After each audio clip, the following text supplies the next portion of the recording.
All right, to get started, one of the first things we have to do is safely raise the front of the truck by the frame so the suspension's hanging. After that, remove all 5 lug nuts and then the wheel.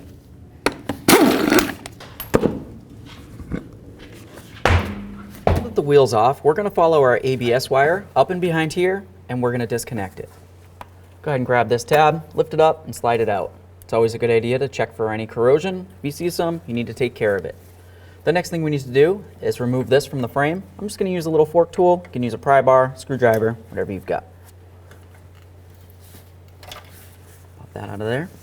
Now we need to continue on to dismounting any of the mounting points that you can see for the ABS wire.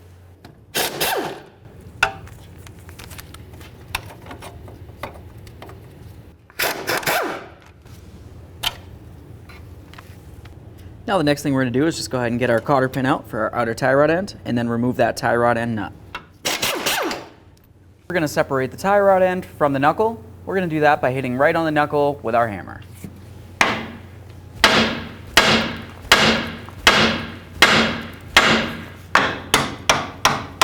Now we're going to pivot this and then we're going to remove our caliper mounting bolts.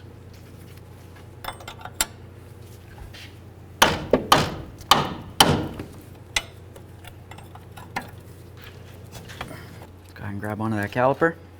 We're going to hang this aside so it's putting no pressure on our flex hose. Now let's get our rotor off. Now it's going to be time to unscrew our upper ball joint nut. So now the next thing we need to do is use our hammer, and we're going to bonk along this area here to try to break the upper ball joint free from the knuckle itself.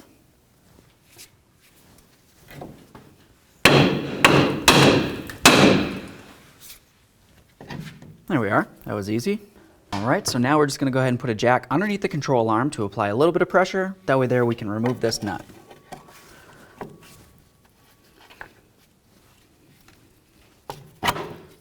The next thing I like to do so I have better access to my John's bumper nut is to go ahead and lift up on this control arm, and I'm going to use a nice long pry bar and wedge it in. Come in between here.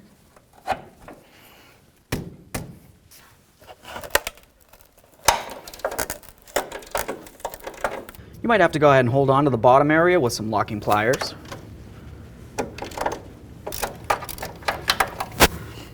There it is, friends. The next thing we need to do is clean out all this crud in here.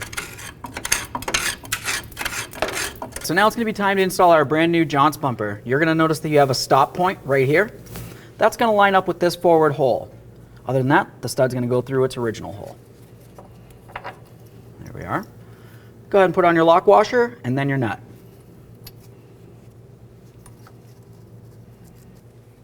Let's go ahead and snug this up and bottom it out. Okay, so that's bottomed out. Let's just go ahead and take it a little bit more. Perfect.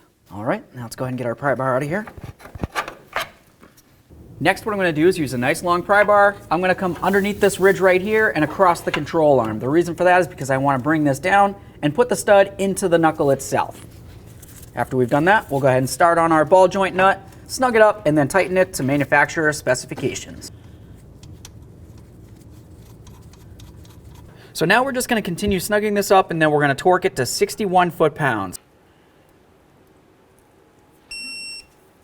If for some reason when you torque this it wasn't perfectly lined up, you would want to continue tightening until the very next slot does line up with the ball joint hole.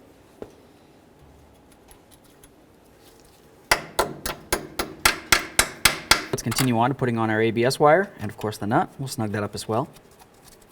Now let's go ahead and secure the flex hose to the control arm itself. I'm going to take my bolt, go through from the inside, come through the hole, and then of course we'll put our nut on there and tighten it up. Now let's go ahead and connect in our ABS wire. Give it a nice click, make sure it's secured, and then we're going to put it into its mounting point. There we are. We'll just go ahead and put this right into its mounting point as well.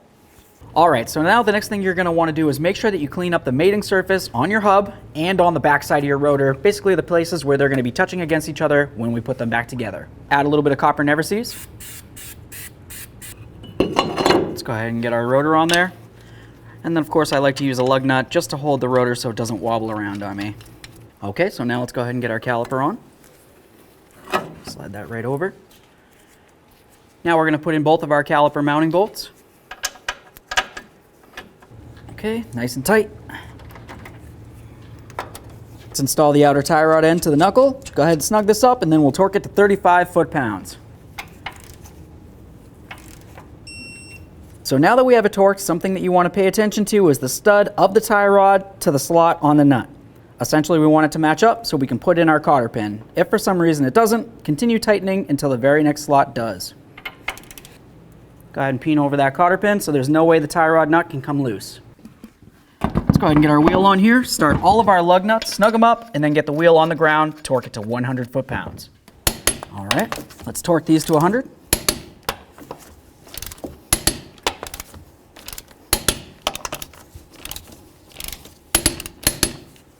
Torqued. If you have your little lug covers, go ahead and throw those on as well.